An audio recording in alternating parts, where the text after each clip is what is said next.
Career Post. Today we will see about Postbox and Postbag. This is a part of PO Guide Part 1 అనమాట. GDS to MTS, Postman, PA and IP and Group B examination. This is a part of the syllabus. And Postbox, Postbag సంబంధించి మనకి class 55 and 56లో చెప్పబడి ఉంటాయి.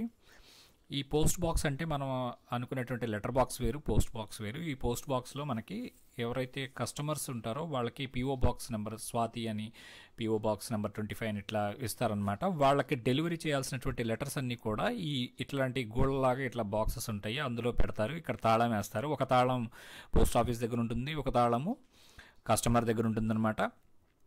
అది ఈ post box అనేటువంటిది post ఆఫీస్లో పెడతారు. వాళ్ళు వచ్చి వాళ్ళ యొక్క ఉత్తరాలను పోస్ట్ మెన్ ద్వారా కాకుండా డెలివరీ ఈ పోస్ట్ బాక్స్ ద్వారా డెలివరీ అనేటువంటిది జరుగుతుంది అనమాట.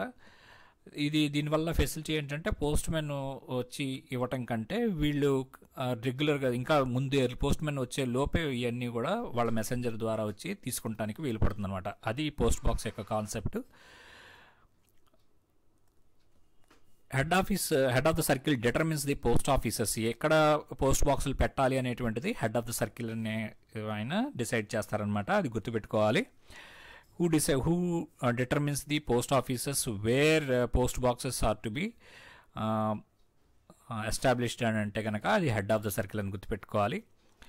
Only fully prepaid unregistered articles are delivered through post box. Post box అనగానే మనకు గుర్తుకు రావాల్సింది ఏంటంటే ఓన్లీ అన్రిజిస్టర్డ్ ఆర్టికల్స్ మాత్రమే పోస్ట్ బాక్స్ అడ్రస్ చేస్తే దానికి డెలివరీ చేస్తారనమాట.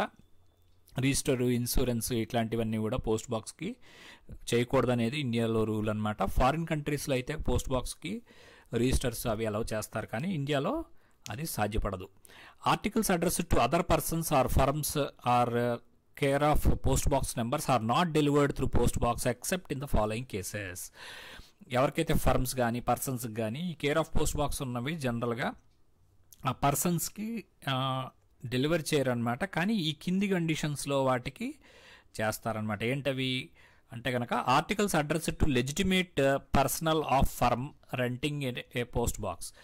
అంటే ఆ పర్సన్ ఇవి ఎవరైతే పోస్ట్ బాక్స్ ఎవరి పేరైతే ఉంటుందో వాళ్ళకి తప్ప మిగతా వాళ్ళ ఎవరికి డెలివరీ చేయరు, కానీ ఈ కింది వాళ్ళకి చేస్తారు. ఎవరాళ్ళు legitimate person of the firm renting a post box. అంటే ఆ పోస్ట్ బాక్స్కి సంబంధించిన వాళ్ళు, ఆ ఆఫీస్కి సంబంధించిన వాళ్ళు ఉంటే కనుక వాళ్ళ ఇంట్లో వాళ్ళు కానీ అట్లాంటి వాళ్ళకి చేస్తారు. అలాగే articles address to family members and guests of their renters.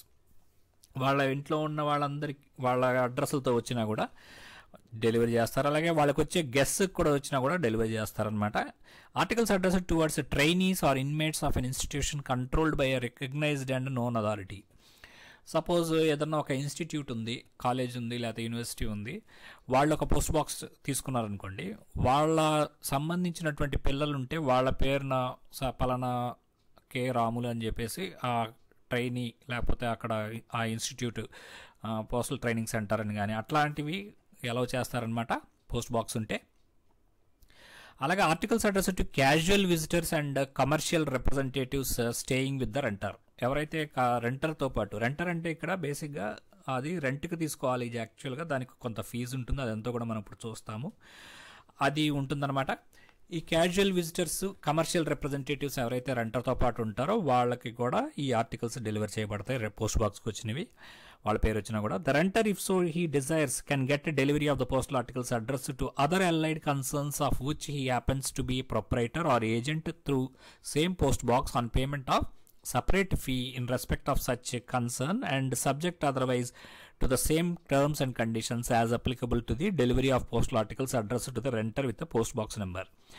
ఇప్పుడు ఒకవేళ వీళ్ళు కాకుండా ఇంకా ఎవరికన్నా కానీ ఈ డెలివరీ చేయించుకోవాలనుకున్నాడు పోస్ట్ బాక్స్ ద్వారా ఈ రెంటర్ కనుక అనుకుంటే కనుక అదర్ allied కన్సర్న్స్, వీళ్ళు కాకుండా ఇంకెవరికైనా కూడా ఈ పోస్ట్ బాక్స్కి రావాలి అని అనుకుంటే ఆయన ఏం చేయాలన్నమాట, సపరేట్గా ఇంకొక ఫీజు కట్టాలి. అదే పోస్ట్ బాక్స్కి మటుకి అలౌ చేస్తారనమాట. అంటే జనరల్గా ఒకళ్ళు పేరు మీద ఉన్నది వీళ్ళందరికీ ఇందాక చెప్పుకున్న వాళ్ళందరికీ అలౌ చేస్తారు.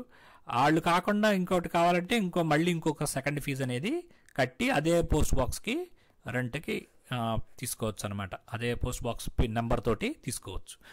ఇక్కడ మనకి ఫీజు అనేటువంటిది, రెంట్ అనేటువంటిది ఉంటుంది పోస్ట్ బాక్స్ కానీ పోస్ట్ బ్యాగ్ కానీ తీసుకుంటానికి.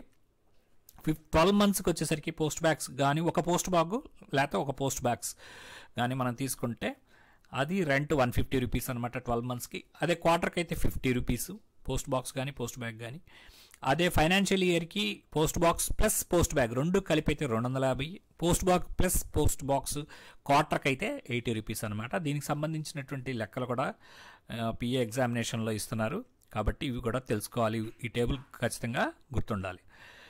నెక్స్ట్ వచ్చేసరికి మనకి registered insured VP articles as also money orders post men ద్వారా పంపిస్తారు. ఒకవేళ పోస్ట్ బాక్స్ ద్వారా రాకూడదు, ఒకవేళ ఆ కస్టమర్కి సంబంధించి ఆ పేరు పోస్ట్ బాక్స్ అని వచ్చినాయి అనుకోండి, register, insure, VP, money orders, అప్పుడు పోస్ట్ మెన్ ద్వారా డెలివరీ అనేటువంటిది జరుగుతుంది. If it is found that there is no post box in the name of the addressee or payee or the addressee has ceased to be the renter of the post box, the article will be returned to sender or remitter. Suppose post box మనం ఇందాక చూసాం క్వార్టర్కి ఇంత, ఇయర్కి ఇంత అని చెప్పేసి ఆ amount కనుక రెన్యూవల్ చేసుకోవాలి ఎవ్రీ ఇయర్. కానీ ఆ క్వార్టర్ కనుక కట్టుంటే ఆ క్వార్టర్ తర్వాత ఇమీడియట్గా రెన్యూ చేసుకోవాలి.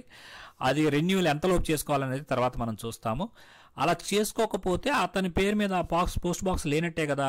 అలా లేని సందర్భంలో వచ్చినటువంటి ఆర్టికల్స్ ఏం చేస్తారు అంటే కనుక రిటర్న్ టు సెండర్, కానీ అదే కనుక మనీ ఆర్డర్స్ అయితే రిటర్న్ టు రెమిటర్ అనమాట చేసేస్తారు అనేటువంటిది గుర్తుపెట్టుకోవాలి. అంటే ఇక్కడ ఏంటంటే పేరు ఉంటుంది, పోస్ట్ బాక్స్ అని ఉంటుంది, ఫుల్ అడ్రస్ ఉంటుంది. అలాంటి సందర్భంలో ఇక్కడ చెప్తున్నాను అనమాట. అలాగే అంటే ఇక్కడ ఫారిన్ కంట్రీస్లో ఏమవుతుందంటే కొన్ని పోస్ట్ బాక్స్ అనేటువంటి అడ్రస్తోనే పోస్ట్ బాక్స్ అడ్రస్ ఇచ్చేస్తారు, పేరు ఇస్తారనమాట. అలాంటి సందర్భాల్లో మనం మన దగ్గర ఇవన్నీ బుక్ చేయరు జనరల్గా. ఒకవేళ అలాంటివి వస్తే కూడా ఆ పోస్ట్ బాక్స్ అనేది ఇగ్నోర్ చేసి మామూలుగా పోస్ట్ మెన్ డెలివరీ చేస్తాడని అర్థం. ఒకవేళ ఆ పోస్ట్ బాక్స్ రెంటర్ కనుక లేకపోతే కనుక అప్పుడు మనము ఆర్టికల్స్ని, ఇన్సూర్డ్ వీపీ ఆర్టికల్స్ని పోస్ట్ బాక్స్లో పెట్టలేము. ఓన్లీ అన్రిజిస్టర్డ్ ఆర్టికల్స్ మాత్రమే పోస్ట్ బాక్స్లో పెడతామనేది అక్కడ మనం చూసాం కదా. కాబట్టి అవన్నీ కూడా అసలు పోస్ట్ బాక్స్ రెంటరే కాదనుకోండి, ఆటోమేటిక్గా రిటర్న్ టు సెండర్ చేసేస్తారు. పోస్ట్ మెన్ ద్వారా కూడా అవి డెలివర్ చేయరనమాట. For new post box applying in writing to the post master concern. సరే, నాకు పోస్ట్ బాక్స్ కావాలి అని అనుకుంటున్నారు ఒక ఇన్స్టిట్యూట్ కానీ ఫర్మ్ కానీ, ఆయన ఎవరికి అప్లై చేయాలంటే హెడ్ ఆఫ్ ద సర్కిల్కి కాదండి, పోస్ట్ మాస్టర్కి అప్లై చేస్తే సార్. మరి హెడ్ ఆఫ్ ద సర్కిల్ ఏంటి, పోస్ట్ మాస్టర్ ఏంటి అంటే కనుక, హెడ్ ఆఫ్ ద సర్కిల్ అన్న ఆయన ఈ పలానా పోస్ట్ ఆఫీస్ ఏ అనే పోస్ట్ ఆఫీస్లో ఈ పోస్ట్ బాక్స్ ఫెసిలిటీ ఇవ్వాలి, లేకపోతే పలానా సిలో ఇవ్వకూడదు, డిలో ఇవ్వచ్చు, ఇట్లా ఏ పోస్ట్ ఆఫీస్లో ఇవ్వాలి, ఏ పోస్ట్ ఆఫీస్లో ఇవ్వకూడదు అనేటువంటిది డిసైడ్ చేసేది హెడ్ ఆఫ్ ద సర్కిల్. అదే పోస్ట్ బాక్స్కి సంబంధించి ఒక అప్లికేషన్ ఒక కస్టమర్ వచ్చి పెట్టుకోవాలంటే అది ఎవరికి పెట్టుకుంటారు, పోస్ట్ మాస్టర్కి ఇన్ రైటింగ్లో పెట్టుకోవాలన్నమాట. Applicant to tell nature of the business which he should be duly certified by 2 respectable gentlemen అనేటువంటిది ఉంటుందన్నమాట. ఇప్పుడు అతను ఏం చేయాలన్నమాట, అప్లికేషన్ పెట్టినప్పుడు ఆ బిజినెస్ ఏంటి, నేచర్ ఆఫ్ బిజినెస్, ఎటువంటి బిజినెస్ చేస్తున్నారు అనేటువంటిది రాయాల్సి ఉంటుంది అప్లికేషన్. అందులో 2 విట్నెస్లు కూడా ఇవ్వాలి. ఎందుకు ఇంత పోస్ట్ బాక్స్ ఇచ్చేదానికి ఇంత టైట్గా ఎందుకు పెడుతున్నారు అంటే కనుక, జనరల్గా ఎవరు తెలియని వాళ్ళకి ఈ పోస్ట్ బాక్స్ ఇచ్చి అందులో ఏదైనా బాంబు పేలి ఇట్లాంటివి జరగకుండా ఉండడం కోసం అవి మనకి జనరల్గా ప్రికాషన్స్ అనేటువంటివి తీసుకుంటారన్నమాట. లేకపోతే ఏదైనా మాదక ద్రవ్యాలు వాడటం కానీ అందులో తెప్పించుకోవడం ఇట్లాంటివి జరగకుండా ఉండడం కోసం ఇవన్నీ కూడా అవన్నీ రెస్పెక్టబుల్ విట్నెస్ ఇవన్నీ కూడా కేర్ఫుల్గా తీసుకుంటారన్నమాట. Not connected with him in any way and furnish full particulars of the business address. కాబట్టి అతనికి సంబంధం లేని, అంటే వాళ్ళ ఇంట్లోనే వాళ్ళిద్దరితో పిలుచుకొచ్చి మా వాళ్ళేనండి విట్నెస్ పెడతారంటే తీసుకోకూడదు అనమాట. ఆయన కనెక్టెడ్ కాకుండా ఉన్న వాళ్ళ చేత రెస్పెక్టబుల్ జెంటిల్మెన్ తోటి చేయించాలనేది condition. This will not be insisted upon in case of government and semi government institutions. ఇది గవర్నమెంట్ సెమీ గవర్నమెంట్ వాళ్ళు పెట్టుకుంటే కనుక ఈ రెస్పెక్టబుల్ విట్నెస్ అవన్నీ అవసరం లేదు. Such private parties, as they are either known to the postmaster or otherwise established their identity to the satisfaction of postmaster. ఎవరైతే private parties ఉన్నారో వాళ్ళకి పోస్ట్ మాస్టర్కి తెలుసు అనుకోండి, లేదా వాళ్ళ ఐడెంటిటీ కార్డు కానీ ఏదైనా ఎస్టాబ్లిష్ అయిందనుకోండి పోస్ట్ మాస్టర్ సాటిస్ఫాక్షన్కి, అప్పుడు కూడా ఈ విట్నెస్లు అవసరం లేదు. The post office reserves the right to withdraw the post box without notice or without any reason being assigned if any information furnished by the applicant is found to be incorrect or if it is అంటే ఇప్పుడు యాక్చువల్గా ఈ post ఆఫీస్కి అనేటువంటి అన్ని అధికారాలు ఉంటాయి. Withdraw ఎప్పుడైనా పోస్ట్ బాక్స్ విత్డ్రా చేసేసుకోవచ్చు అనమాట. నోటీస్ ఇచ్చి కానీ, నోటీస్ ఇవ్వకుండా కానీ, రీజన్ చెప్పి కానీ, రీజన్ చెప్పకుండా కానీ ఆ అధికారం అయితే ఉంటుంది. ఎప్పుడు అనమాట అది ఇన్ఫర్మేషన్ ఇతను అప్లికెంట్ పెట్టింది రాంగ్ అని కనుక తేలితే, for example nature of business ఒకటి చెప్పి ఇంకోటి ఏదో చేసుకుంటున్నారు అలాంటి కండిషన్లో కావచ్చు. లేకపోతే if the post box is being misused by the renter, ఒకవేళ మిస్యూజ్ కానీ చేస్తున్నాడు అంటే కనుక పోస్ట్ బాక్స్, అట్లాంటి సందర్భంలో కూడా ఈ పోస్ట్ బాక్స్ ఫెసిలిటీ అనేటువంటిది విత్డ్రా చేసుకోవచ్చు అనమాట. అది పోస్ట్ ఆఫీస్కి ఎప్పుడు అధికారం ఉంటుంది. The prescribed rent is to be paid in advance along with the application for renting a post box or for renewal thereof. ఇక్కడ మనకి అడ్వాన్స్ రూపంలో పే చేయాల్సి ఉంటుంది అప్లికేషన్తో పాటుగా. అలాగే no renter is entitle to claim a refund of whole or any part of the rent paid by him in respect of allotment of post box. ఒకసారి pay చేసిన అమౌంట్ మళ్ళీ రీఫండ్ అయితే కనుక ఎట్టి పరిస్థితుల్లో ఎవరన్నమాట. అలాగే where rent is paid in respect of any post box, it cannot be adjusted in whole or in a part against the rent or deposit due in respect of any other post box. Suppose ఒక post box ఒకే form వాళ్ళు 2 post బాక్సులు తీసుకున్నారు, లేదా ఒక post box తీసుకున్నారు, ఇంకోటి తీసుకోబోతున్నారు కొత్తది.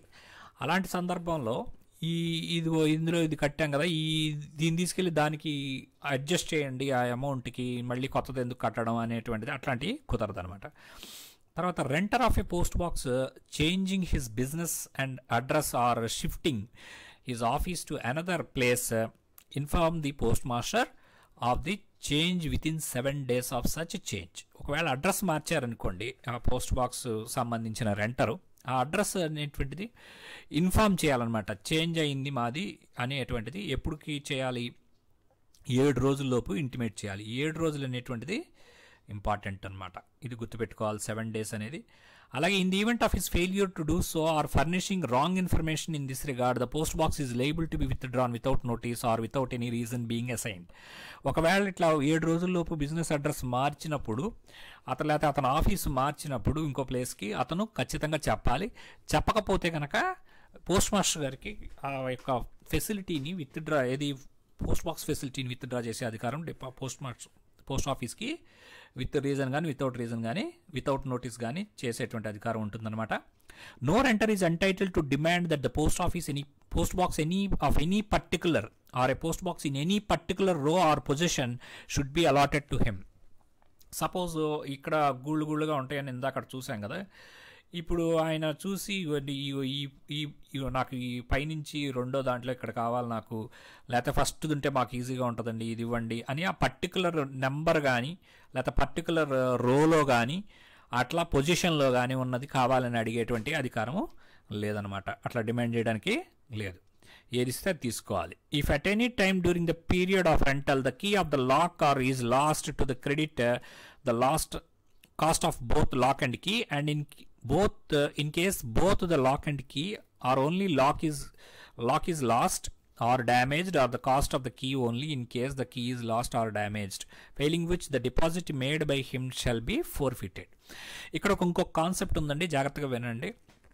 ఇప్పుడు మనం రెంట్ పే చేయడం చూసాం, మనం ఇట్లా ఇయర్లీ కానీ క్వార్టర్లీ కానీ రెంట్ పే చేయాలనేటువంటిది దానికి సంబంధించిన రేట్స్ అనే చూసాం. అది కాకుండా ఈ యొక్క పోస్ట్ బాక్స్ ఏదైతే ఉందో, లేకపోతే పోస్ట్ బ్యాగ్ ఏదైతే ఉందో దానికి తాళం అనేటువంటిది ఉంటుంది. ఆ తాళం కప్ప, తాళం కీ ఉంటుంది కదా, ఈ రెండింటికి సంబంధించినటువంటి డబ్బులు ఎవరు పే చేయాలన్నమాట, ఎవరు రెంటరే పే చేయాలి. ఎవరైతే రెంట్ తీసుకుంటాడో మన దగ్గర పోస్ట్ ఆఫీస్ దగ్గర అవి పే చేయాల్సి ఉంటుందన్నమాట, ఆ లాక్ను కీ కాస్ట్. ఒకవేళ లాక్ కనుక కీ కనుక పోయిందనుకోండి, ఆ డబ్బులు కూడా, ఆ డ్యామేజ్ కూడా ఆయనే కట్టాలి. అట్లా కట్టకపోతే కనుక అతనితోటి ఒక డిపాజిట్ కట్టించుకుంటారు ముందే. ఏది ఈ లాక్ అండ్ కీ తాలూకు, అది ఏదైనా 25 100 ఎంత అయితే అంత, కీ అండ్ లాక్కి సంబంధించి ఎంత కాస్ట్ అయితే అంత అతనితోటి ఒక డిపాజిట్ కట్టించుకుంటారు. This deposit is in addition to the rent paid. ఏదైతే మనం ఇందాక 80 రూపాయలు 250 రూపాయలు అది రెంట్, అది కాకుండా ఈ డిపాజిట్ అనేటువంటిది ఉంటుందన్నమాట. ఆ డిపాజిట్ ఎంత ఉంటుంది అంటే కనుక ఆ లాక్ కానీ ఆ కీ కానీ ఎంత కాస్ట్ అయితే ఉంటుందో అంత కాస్ట్ డిపాజిట్ ఫీ కింద ఉంటుందన్నమాట. అది ఆ రెంటర్తో కట్టిస్తారు. ఒకవేళ అతను కనుక తీసుకునే అతను కనుక కట్టాల్సి ఉంటుంది. అతను కనుక టైంలోపు కట్టపోతే కనుక డిపాజిట్ని ఫోర్ఫిట్ చేసేస్తారు, అంటే అతనికి ఇవ్వరు అనమాట. ఇంకా in addition to the cost of the key and renter to pay the postage charges plus money order commission అనేటువంటిది కూడా పే చేయాలి. ఇప్పుడు ఇది వరకు ఏంటంటే ఈ కాన్సెప్ట్ ఏంటంటే మనీ ఆర్డర్ పోస్టేజ్ అనేటువంటిది ఏంటంటే జనరల్గా ఈ యొక్క తాళము కప్ప అనేది ప్రతి ఊళ్ళోనూ ఇదివరకు ఉండేవి కాదు. దాంతో ఆ కండిషన్ పెట్టారనమాట. ఏమనంటే వేరే ఊరు నుంచి తాళం కప్ప పోస్ట్లో తెప్పించుకుంటారనమాట. ఒక వర్తకుడికి రాసి ఆ తాళం అమ్మే ఆయనకి లెటర్ రాసి మనీ ఆర్డర్ ద్వారా పోస్టేజ్ ఛార్జెస్ ఆ మనీ ఆర్డర్ పే చేసి ఆ పోస్టేజ్ ద్వారా లెటర్ పార్సల్లో తెప్పించుకునేవాళ్ళు ఆ తాళము కప్ప. కాబట్టి ఆ రెండింటి తాలూకు amount postage charges plus money order commission కూడా ఈ యొక్క రెంటర్ అనేవాళ్ళు పే చేయాల్సి ఉంటుందన్నమాట. ఈ తాళం కప్ప కాస్ట్తో పాటుగా రెంట్తో పాటుగా ఇవన్నీ కూడా పే చేయాలి. Okay, next failure to intimate the loss or damage will entail cancellation of allotment of post box. ఒకవేళ ఈ యొక్క పోయిందనుకోండి తాళం కానీ కప్ప కానీ, అది పోయి అతను కనుక ఇంటిమేట్ చేయలేదనుకోండి పోయిందన్న విషయాన్ని, అది అలాట్మెంట్ క్యాన్సిల్ చేసేస్తారు. ఎందుకు పెట్టారంటే రూలు సెక్యూరిటీ మెజర్ అనమాట. ఇప్పుడు ఇది తాళం పోయింది, అతను బాగానే ఉంటాడు, అందులో వేరే వాళ్ళు ఎవరికైనా దొరికినోడు వచ్చి తీసుకొని వాడు ఇంకేదన్నా పెట్టి అది ఏదన్నా పోస్ట్ ఆఫీస్కి నష్టం కలిగించడానికి అవకాశం ఉంటుంది.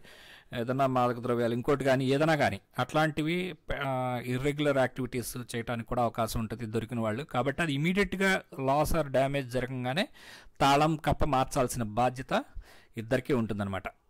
అందుకని అతను చెప్పపోతే అది క్యాన్సిల్ చేసే అవకాశం ఉంటుందనేటువంటిది రాయడం జరిగింది. In case of loss or damage of the key the renter as a security measure may if he so desires deposit the cost of both lock and key, in which case a new lock and key will be supplied to him. ఒకవేళ అది పోయిన place కనుక ఎవరికైనా దొరికే అవకాశం ఉండే place అనుకోండి, for example road మీద వెళ్తుండగా పోయిందనుకోండి, అప్పుడు ఇమీడియట్గా అది తాళం మార్చుకోవాల్సిన పరిస్థితి సెక్యూరిటీ కన్సర్న్లో. అప్పుడు దానికి మళ్ళీ న్యూ లాక్ అండ్ కీకి డబ్బులు కట్టి కొత్తది తీసుకోవాలి. అలా కాదు, వాళ్ళ ఇంట్లోనే బావిలో తోడుతుండగా అది పడిపోయింది అనుకోండి, అది ఎవరు తీయరు కాబట్టి అది ఇంకా అట్లాంటి పరిస్థితిలో ఆ పోస్ట్ ఆఫీస్ వాళ్ళు ఆ తాళం చేయించుకుంటే సరిపోతుంది అనమాట. ఇట్లా ఆ సిచ్యుయేషన్ బట్టి చేసుకోవాలి అనేది చెప్తున్నారు. If the lock and key are not surrendered by the renter to the post master within 15 days of expiry of period of rent or renting of box is not renewed within the aforesaid period, the deposit will be forfeited. 15 days లోపు lock and key కనుక surrender చేయలేకపోతే కనుక, suppose rent period అయిపోయింది, 1 year అన్నారు, 1 year period అయిపోయింది, అతను ఏం చేయాలి, రివైవల్ చేసుకోలేదు, రెన్యూవల్ చేసుకోకుండా ఉంటే అతను ఖచ్చితంగా 15 days లోపు లాక్ అండ్ కీ సరెండర్ చేయాలి పోస్ట్ మాస్టర్కి. 15 days అనేది ఇంపార్టెంట్ క్వశ్చన్ ఉంది.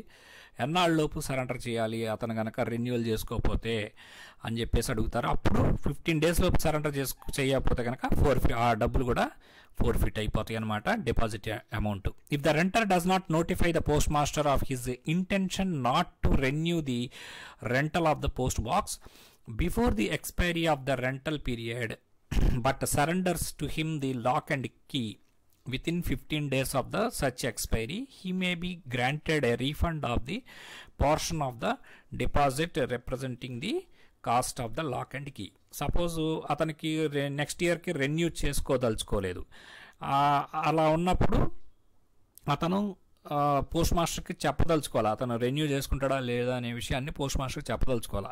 కానీ ఏం చేశాడనమాట, లాక్ అండ్ కీ కనుక 15 రోజుల్లోపు పీరియడ్ అయిపోయిన తర్వాత సరెండర్ చేసాడు అనుకోండి, అప్పుడు కొంత పోర్షన్ ఆ డిపాజిట్ అమౌంట్ ఏదైతే ఉందో అది లాక్ అండ్ కీ తాలూకుది ఇవ్వడానికి అవకాశం ఉంటుందన్నమాట.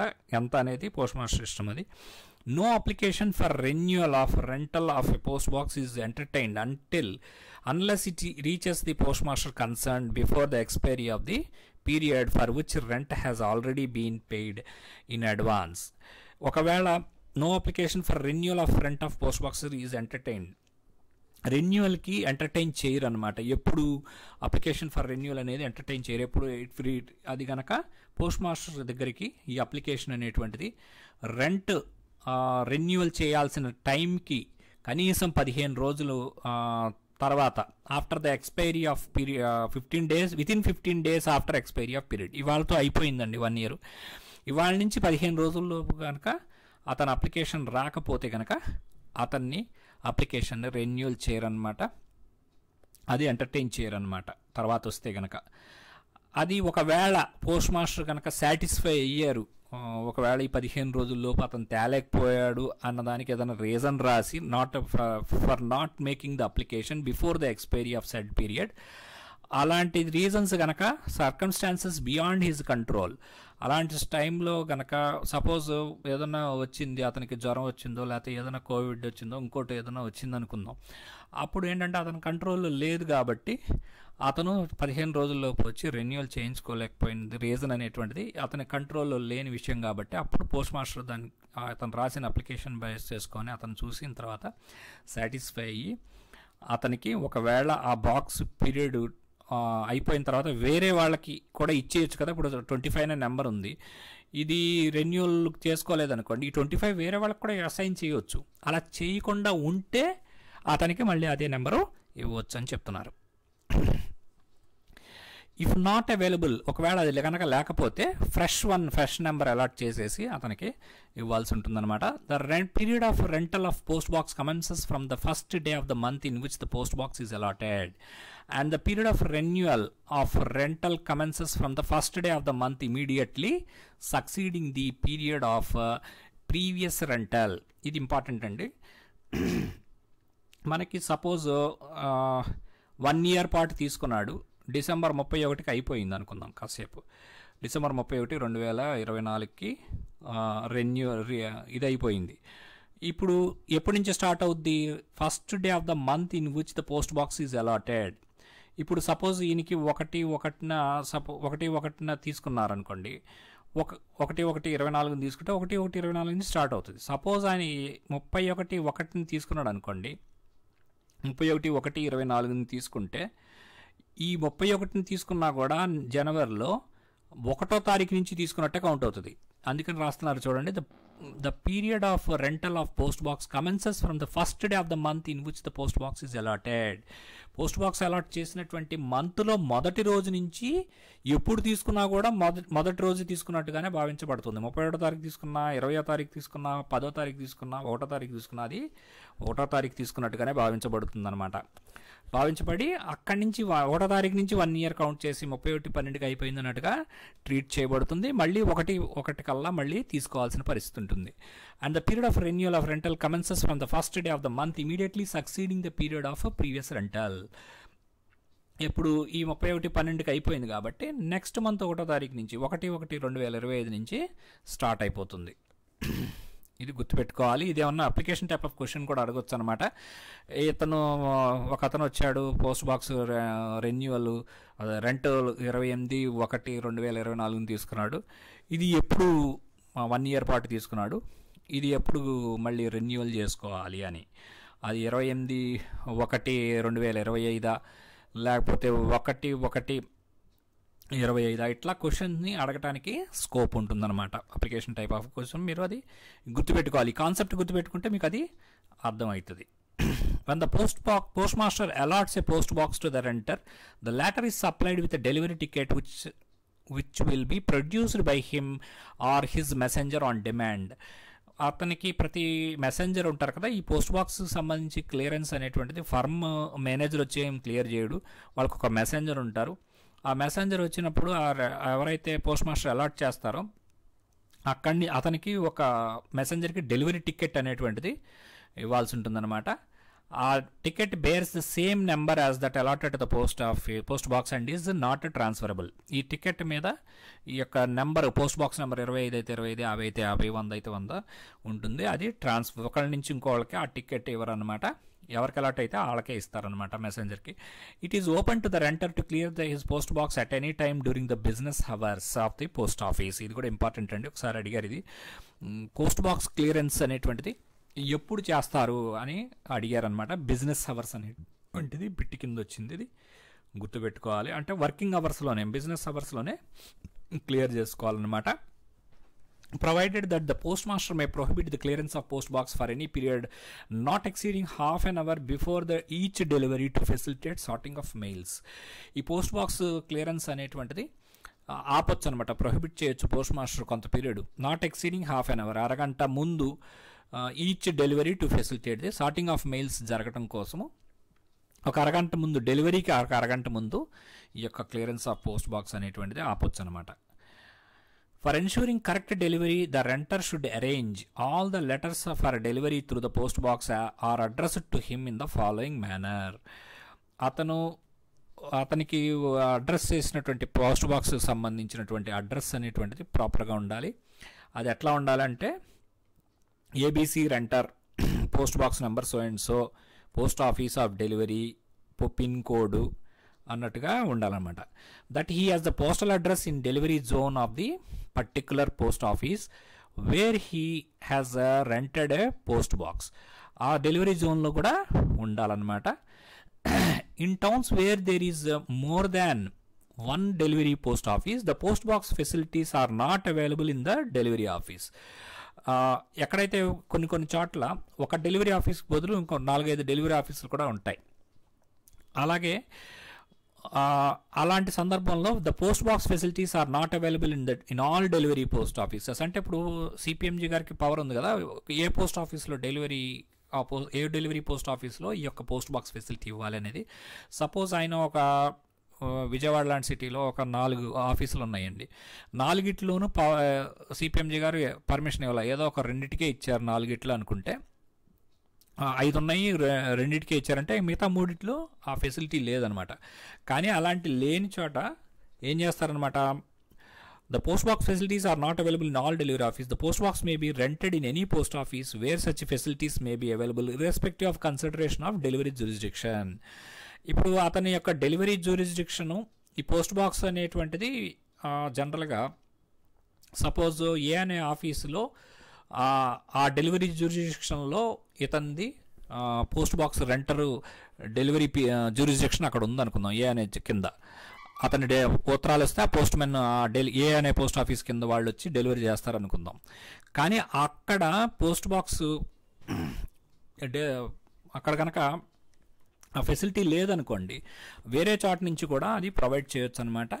when the post boxes facilities are provided subsequently at other offices, the holders of the post box facilities will have the option to shift the post box facilities provided in their own delivery jurisdiction. ఒకవేళ own delivery జ్యూరిడిక్షన్లో ఇంత ముందు లేదు, ఇప్పుడు కొత్తగా delivery ఆ post office no delivery ఆఫీస్ని delivery office చేశారనుకోండి, అక్కడ కూడా షిఫ్ట్ చేసుకోవచ్చు అనమాట ఆ పోస్ట్ బాక్స్ ఫెసిలిటీస్ని. ఓకే, అది ఆ ఫెసిలిటీ అయితే ఉందన్నమాట. కావాలంటే అది మార్చుకునే ఫెసిలిటీ అనేది ఉంది. The renter will not have any right to get delivery through the post box of any article address to him without post box number. Post box number లేకుండా వచ్చినటువంటి ఆర్టికల్ని అతనికి డెలివరీ చేయాలి అని అంటే కనుక అతనికి ఆ రైట్ అయితే ఉన్నదన్నమాట. Next, where the any postal article address to a post box number, అంటే పోస్ట్ బాక్స్ నెంబర్ లేకుండా అతని పేరుతో వచ్చింది, అది ఏమవుతుంది, ఆటోమేటిక్గా పోస్ట్ మెన్ ద్వారా డెలివరీ అవుతుంది తప్ప పోస్ట్ బాక్స్లోనే పెట్టాలి, అలా నా పేరు వస్తే చాలు పోస్ట్ బాక్స్ ఉన్నా లేకపోయినా ఇవ్వాలంటే కుదరదు. దాని మీద రాస్తే మాత్రం చేతనే అవి పోస్ట్ బాక్స్లో ఇస్తారు, లేకపోతే పోస్ట్ మ్యాన్ వచ్చి నిదానంగా డెలివరీ చేస్తాడు. వాళ్ళకి తొందరగా అతను మెసెంజర్ వచ్చి తొందరగా తీసుకెళ్ళిపోవాలనే కదా బేసిక్గా పోస్ట్ బాక్స్ ఫెసిలిటీ యొక్క ముఖ్య ఉద్దేశం. అది జరగదనమాట. Where any postal articles addressed to a post box cannot, given in its size or for want of space, box be placed therein, the postmaster will arrange an intimation slip to this effect to be placed in the post box and the article will be kept in the delivery department. ఒకవేళ ఆ size వల్ల పెద్దగా ఉండడం వల్ల ఆ ఆర్టికల్ని post బాక్స్లో పెట్టడానికి ఖాళీ లేదనుకోండి, అప్పుడు ఏం చేస్తారన్నమాట, ఒక ఇంటిమేషన్ స్లిప్, ఇగో నీకు ఈ ఆర్టికల్ వచ్చింది అని చెప్పేసి అందులో పెట్టి అది బయట డెలివరీ డిపార్ట్మెంట్లో ఈ ఆర్టికల్ని పెడతారనమాట. On the renter on messenger presenting the intimation slip together with the delivery ticket the article may be hand over to him. ఇందాక డెలివరీ టికెట్ అంటే చూసాం కదా, దాని మీద పోస్ట్ బాక్స్ నెంబర్ ఉంటుందని చెప్పేసి అది ఒక మెసెంజర్ని ఐడెంటిఫై చేయడానికి అనమాట, ఈ ఎవరు వస్తే ఆర్టికల్ ఇవ్వాలి అనే దానికి. ఇప్పుడు ఆ పెద్ద ఆర్టికల్ని ఏం చేస్తారు, డెలివరీ డిపార్ట్మెంట్లో పెట్టుకుంటారు. ఈ ఇంటిమేషన్ స్లిప్ అయితే ఆ పోస్ట్ బాక్స్లో పెట్టి తాళం వేస్తారు. ఎవరైతే మెసెంజర్ వచ్చి అతని దగ్గర ఉన్న తాళంతో పోస్ట్ బాక్స్ ఓపెన్ చేసుకుని ఆ ఇంటిమేషన్ స్లిప్ తీసుకొచ్చి పోస్ట్ ఆఫీస్లో ఇస్తే అతనికి ఆ యొక్క పార్సెల్ పెద్దది ఏదైతే ఉందో అది డెలివరీ టికెట్ చూపించిన తర్వాత ఆ ఇంటిమేషన్ స్లిప్ డెలివరీ టికెట్ రెండు చూపించిన తర్వాత అతనికి డెలివరీ చేయటం అవుతుందన్నమాట. When a renter is unable to clear his post box on account of loss of key or otherwise postal articles addressed to the post box will be delivered to him or his messenger at the counter only during the hours prescribed for the window delivery on the presentation of delivery ticket, provided the allotment of the post box has not been cancelled under note 1 of the condition 7. ఒకవేళ post బాక్స్ని clear చేయలేకపోయాడు, ఎందుకు అంటే తాళం పోయిందన్నప్పుడు, అలాంటి సందర్భంలో articles మరి అట్లాగే బాక్స్లో ఉండిపోతాయా అంటే అతను మెసెంజర్ కనుక కౌంటర్కి వచ్చి డెలివరీ టికెట్ని చూపిస్తే విండో డెలివరీకి సంబంధించినటువంటి బిజినెస్ అవర్స్ టైంలో ఆ డెలివరీ టికెట్ చూపిస్తే అతనికి ఆ ఆర్టికల్స్ని హ్యాండ్ ఓవర్ చేయటం జరుగుతుంది అనమాట. అది కూడా ఆ రెంట్ ఫోర్స్లో ఉండాలన్నమాట. ఆ డబ్బులు కట్టింది పీరియడ్ ఫోర్స్లో ఉండాలి. If the renter of the post box does not clear it for a week, a notice requiring him to clear it for a week, A notice requiring him to clear it will be sent by the post master by register post. ఒకవేళ వారం రోజుల పాటు clear చేయకుండా అక్కడ కూర్చున్నాడు అనుకోండి, ఏమవుతుంది, అందులో ఉన్న ఉత్తరాలు అందులో పట్టవు, అవి మళ్ళీ మనం డెలివరీ బాక్స్లో పెట్టాలి. ఇదంతా కూడా మనకి గందరగోళం అవుతుంది అనమాట, ఎక్కడ దాయాలో తెలియని పరిస్థితి అవుతుంది. అందుకని ఏం చేస్తారన్నమాట, అట్లా 1 వీక్ పాటు క్లియర్ చేయకపోతే ఇమీడియట్గా పోస్ట్ మాస్టర్ రిజిస్టర్ పోస్ట్ ద్వారా నోటీస్ అయితే ఆ రెంటర్కి పంపిస్తారనమాట, తొందరగా వారంలో క్లియర్ చేయమని. సరే, ఇప్పుడు అంత నోటీస్ ఇచ్చినా కూడా క్లియర్ చేయలేదు అనుకోండి, అప్పుడు ఏం చేస్తారు, they will be delivered through the postman if the articles bear the address of the renter he has instructions to this effect. ఒకవేళ అతను కనుక పోస్ట్ మ్యాన్ ద్వారా డెలివరీ చేయండి అని లెటర్ ఇచ్చినా కానీ లేదా ఆ నోటీస్ ఇచ్చినా కానీ అతను రాలేదనుకోండి, అప్పుడు పోస్ట్ మ్యాన్ ద్వారా డెలివరీ చేయించేస్తారు. If any other reasons the article cannot be delivered through the postman in the normal manner, they will be treated as undelivered and disposed of the manner prescribed for such articles. ఒకవేళ post man ద్వారా వెళ్ళినా కూడా delivery అవ్వకపోతే మామూలుగా delivery అవ్వనప్పుడు ఏం చేస్తాము, ఆర్ఎల్ఓ పంపుతాం. అట్లాగే centre return to centre కానీ ఆర్ఎల్ఓ అది కూడా దొరకకపోతే ఆర్ఎల్ఓ కానీ చేస్తా, అంతే అవుతుంది అని చెప్తున్నారు. Failure to clear the post box necessitating the issue of registered notices too often or requiring the post offices too often to redirect the articles addressed to the post box will amount to a misuse of post box within the meaning of subclass 4. మనకి ఒకవేళ ఇతనికి వారం రోజుల్లో కనుక clear చేయకపోతే notice ఇవ్వటం అనేటువంటిది ఉంది కదా, అలాంటి నోటీసులు బాగా ఎక్కువైపోతున్నాయి, ఫ్రీక్వెంట్గా ఇవ్వాల్సి వస్తుంది, ఒకసారి వస్తే మళ్ళీ 4 సార్లు రాడు, అలాంటిది పరిస్థితి ఉందనుకోండి, అప్పుడు దాన్ని కూడా మిస్యూజ్ ఆఫ్ పోస్ట్ బాక్స్ అని ఇందాక చదివాము. మిస్యూజ్ ఎలా చేస్తారంటే ఇది కూడా మిస్యూజే. ఆర్టికల్స్ అన్ని మనం అందులో బాక్స్లో పెట్టలేము, బయట పెట్టలేము, అట్లా ఉంటుందన్నమాట పరిస్థితి. అప్పుడు మిస్యూజ్ చేస్తే ఏం చేయాలి, అది తీసేస్తారనమాట, ఆ బాక్స్ని క్యాన్సిల్ చేసేస్తారు. When a renter no longer requires a post box, he is required to surrender the lock and key to the post master and the letter thereafter will arrange to refund him the deposit or portion of it as admissible as per the conditions. ఒకవేళ ఈ యొక్క post box నాకు అక్కర్లేదు అన్నాడు అనుకోండి, అప్పుడు lock and key surrender చేయాలి.